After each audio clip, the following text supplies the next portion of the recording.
High court తీర్పును కొట్టివేసిన supreme court. ప్రస్తుతం తీర్పులు కూడా ఎలా ఉన్నాయి అంటే గనక ఏదైనా కింద కోర్టు ఇస్తున్నట్లయితే అది ఏదైనా అభ్యంతరకరం ఉంటే తిరిగి పై కోర్టు దాన్ని కొట్టివేస్తూ వస్తుంది.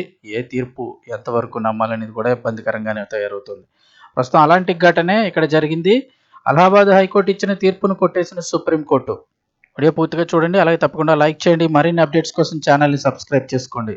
గతంలో అలహాబాద్ హైకోర్టు అయితే గనక తాకడం గాని, పైజామా విప్పడం, కల్వర్ట్ కిందకి లాగడం అత్యాచార యత్నం కాదంటూ అలహాబాద్ హైకోర్టు ఇచ్చిన వివాదాస్పద తీర్పును రద్దు చేయాలంటూ సుప్రీంకోర్టు ధర్మాసనం నిర్ణయించింది. దుస్తులు విప్పే ప్రయత్నం చేయడం గాని, అభ్యంతరకరంగా తాకడం కూడా అత్యాచార యత్నమేనని సుప్రీంకోర్టు పేర్కొంది. అంతే తప్ప తాకడం, పైజామా విప్పడం, కల్వర్ట్ కిందకి లాగడం అత్యాచారం గాని, అత్యాచార యత్నం కాదు అంటూ అలహాబాద్ హైకోర్టు గతంలో ఇచ్చిన వివాదాస్పదమైన తీర్పును రద్దు చేయాలని సుప్రీం ధర్మాసనం భావించింది.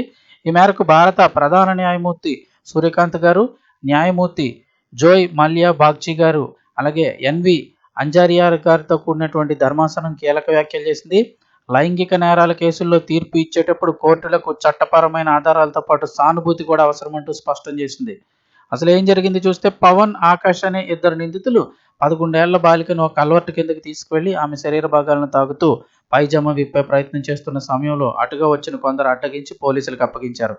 ట్రయల్ కోర్టు వారిపై ఫోక్సో చట్టం కింద కేసు నమోదు చేసింది.